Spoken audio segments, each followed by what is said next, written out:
Hi అండి, welcome to mic TV. నేను సతీష్ అట్ల. విద్య, ఉద్యోగం, కరెంట్ అఫైర్స్, ఇన్ఫర్మేషన్ ఇవన్నీ కూడా మన ఛానల్ ద్వారా ప్రతిరోజు తెలుసుకుంటున్నాం కదా. మన ఛానల్ని సబ్స్క్రైబ్ చేయండి, షేర్ చేయండి, లైక్ చేయండి, కామెంట్ చేయండి. సో మనకు జనవరి, ఫిబ్రవరి, మార్చ్ ఈ టైం వచ్చిందంటేనే పరీక్షల సమయం అని చెప్పి మనకు అర్థమవుతూ ఉంటుంది. దానికి సంబంధించి మన ఛానల్లో ఇంతకుముందే చెప్పడం జరిగింది. సో 2 తెలుగు రాష్ట్రాలలో కూడా ఇంటర్మీడియట్ పరీక్షలకు సంబంధించినటువంటి టైం టేబుల్ విడుదల కావడం జరిగింది. సో ఫిబ్రవరి 28 నుంచి తెలంగాణలో, అట్లాగే ఏపీలో మార్చి 1వ తారీఖు నుంచి ఇంటర్ పరీక్షలు జరగనున్నాయి. సో ఇంటర్మీడియట్ అనగానే 10th మొదటి స్టెప్ అయితే ఇంటర్మీడియట్ రెండో స్టెప్ అని చెప్పొచ్చు. ఏంటంటే లైఫ్ కెరీర్కి సంబంధించినటువంటి టర్నింగ్ పాయింట్ ఎక్కడ అంటే 10th తర్వాత ఇంటర్మీడియట్లో మనం తీసుకునేటటువంటి గ్రూపు ప్రధానంగా ఉంటుంది. అట్లాగే ఇంటర్మీడియట్లో సాధించేటటువంటి మార్కుల ప్రకారంగా కానీ, ఇంటర్తో రాసేటటువంటి ఎంట్రన్స్ ఎగ్జామ్లకు సంబంధించి కానీ మనకు ఆ స్కోర్ కూడా ఈ మధ్య కాలంలో ప్రధాన పాత్ర పోషిస్తున్నాయి. ఎందుకంటే వాటిని కన్సిడర్ చేస్తూ ఉన్నారు.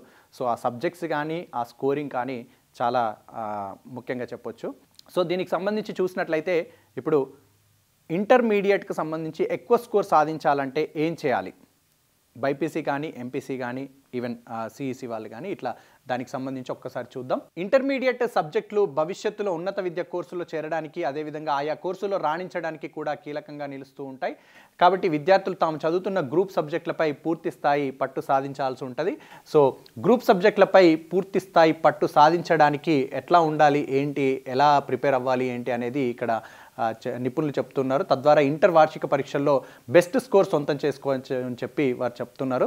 సో 2023-24 విద్యా సంవత్సరానికి సంబంధించి ఆంధ్రప్రదేశ్లో ఇంటర్మీడియట్ పరీక్షలు, వార్షిక పరీక్షలు వచ్చేసి 2024 మార్చి 1 నుంచి ప్రారంభం కానున్నాయి. మరోవైపు తెలంగాణలో చూస్తే ఫిబ్రవరి 28 నుంచి ఇంటర్మీడియట్ వార్షిక పరీక్షలు మొదలు కానున్నాయి.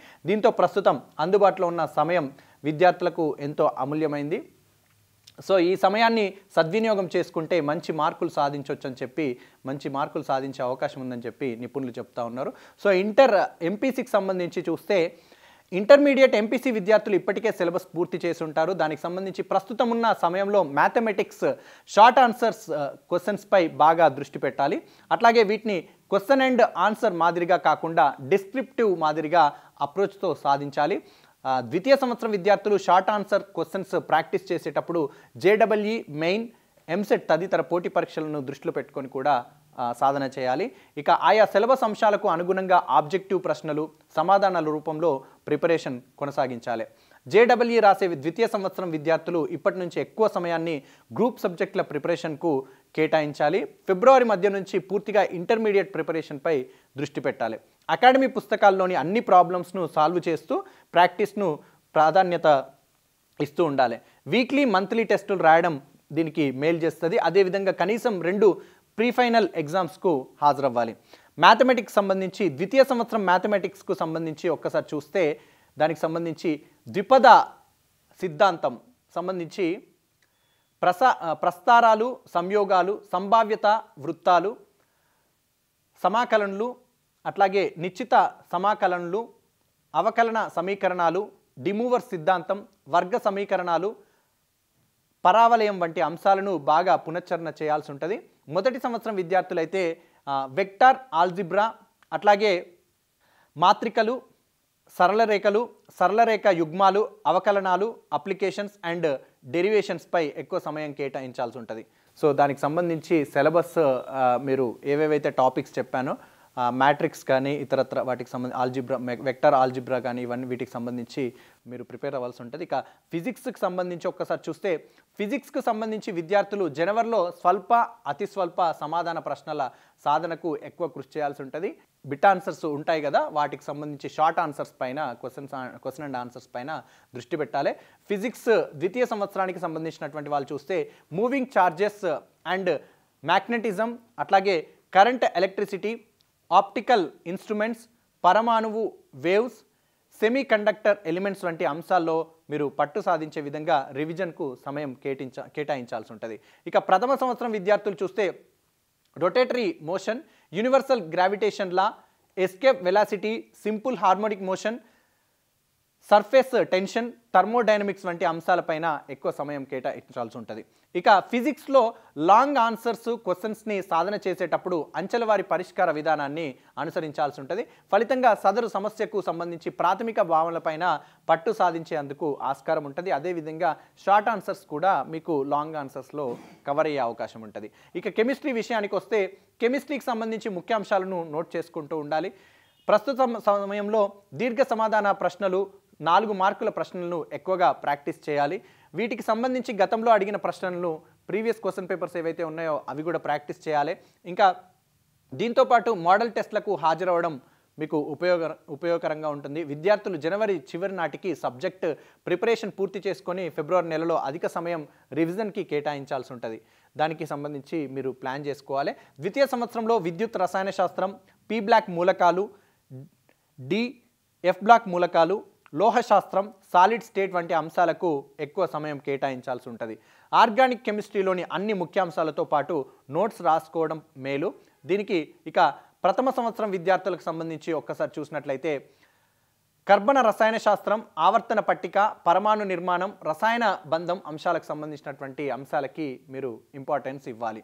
సో ఇక బాటనీకి సంబంధించి బైపీసీ విద్యార్థులు ఎవరైతే ఉన్నారో దానికి సంబంధించి బైపీసీ విద్యార్థులు బాటనీ సబ్జెక్ట్లో రాణించేందుకు అనలిటికల్ అప్రోచ్ను అనుసరించాల్సి ఉంటుంది. ఒక ప్రశ్నకు సమాధానం సాధించే క్రమంలో ఇమిడి ఉన్నటువంటి అనువర్తిత అంశాలను నిజ జీవితంలో పరిస్థితుల్లో బేరీజు వేస్తూ నిజ జీవితంలో ఏవైతే జరుగుతుంటాయో వాటికి మీరు చూసుకుంటూ సమాధానాలు ప్రాక్టీస్ చేయాల్సి ఉంటుంది. సో ఫ్లో చార్ట్లు, డయాగ్రామ్స్ వేయడం ప్రాక్టీస్ చేయాలి.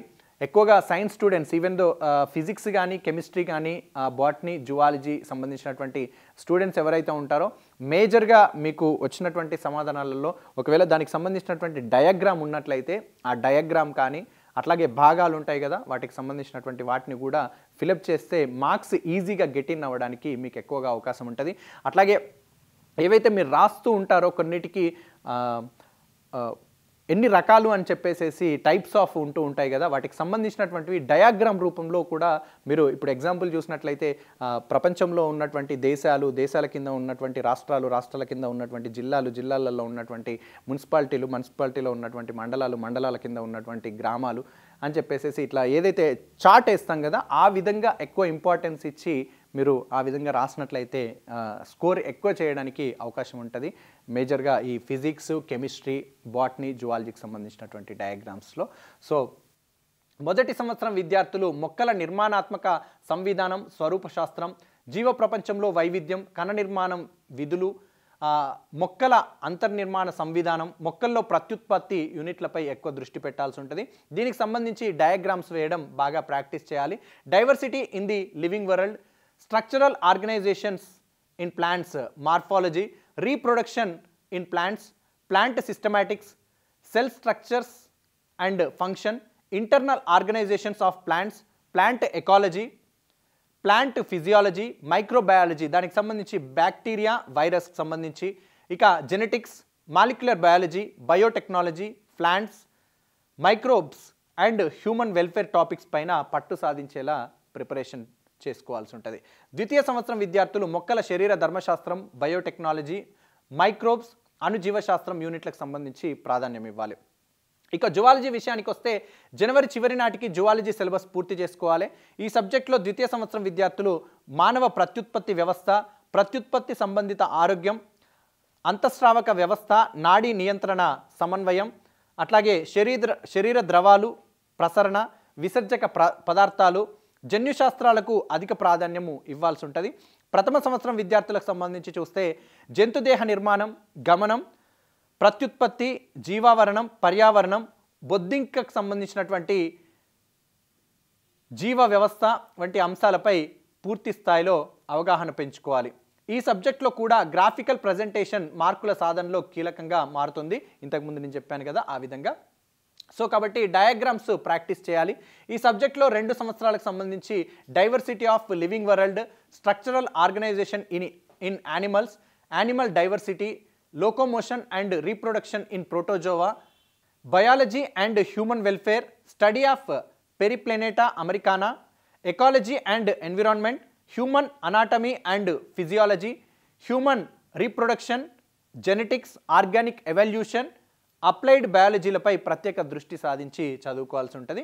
ఇక ఫిజిక్స్ విషయానికి వస్తే బైపీసీ ఫిజిక్స్ ప్రథమ సంవత్సరం విద్యార్థులు liquid gas, kinetic gas theory, rotatory motion, angular moment, universal gravitation law, orbital velocity వంటి అంశాలపై ప్రాధాన్యం ఇవ్వాల్సి ఉంటుంది. ద్వితీయ సంవత్సరం విద్యార్థులు చూస్తే wave motion, semiconductor elements, moving charges, magnetism, విద్యుదయస్కాంత ప్రేరణ అంశాలపైన ఎక్కువ దృష్టి సాధిస్తే మీరు మంచి స్కోర్ సాధించే అవకాశం ఉంది. ఇక కెమిస్ట్రీ విషయానికి వస్తే బైపీసీ ప్రథమ సంవత్సరం విద్యార్థులు కెమిస్ట్రీకి సంబంధించి ఆవర్తన పట్టిక, కర్బన రసాయన శాస్త్రం, రసాయన బంధం, పరమాణు నిర్మాణం అంశాలకు ఎక్కువ ప్రాధాన్యం ఇవ్వాలి.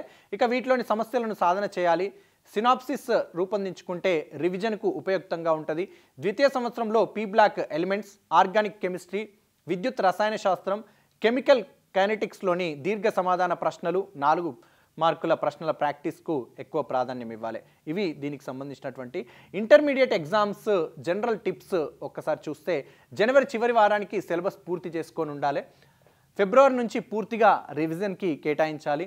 ఇక ఎంపీసీ, బైపీసీ విద్యార్థులు జనవరి 3వ వారానికి సిలబస్ పూర్తి చేసుకొని తర్వాత సమయాన్ని ప్రాక్టీస్పై దృష్టి పెడితే బాగుంటుంది. షార్ట్ ఆన్సర్స్ క్వశ్చన్స్ అన్నిటికీ సమాధానం ఇచ్చేలా సంసిద్ధత పొంది ఉండాలి. లాంగ్ ఆన్సర్ క్వశ్చన్స్కు ప్రాక్టీస్ చేస్తున్నప్పుడే వాటి నుంచి అడిగే అవకాశం ఉన్న షార్ట్ ఆన్సర్ క్వశ్చన్స్కు సంబంధించిన అంశాలు నోట్స్ రూపంలో రాసుకోవాలి. విద్యార్థులు క్లాస్ రూమ్ లెక్చరర్స్ అదనంగా ప్రతిరోజు కనీస 6 నుంచి 7 గంటల స్వీయ ప్రిపరేషన్ కేటాయించాలి. Memory tips, visual imagination, short నోట్స్ను పాటించడం మేలు.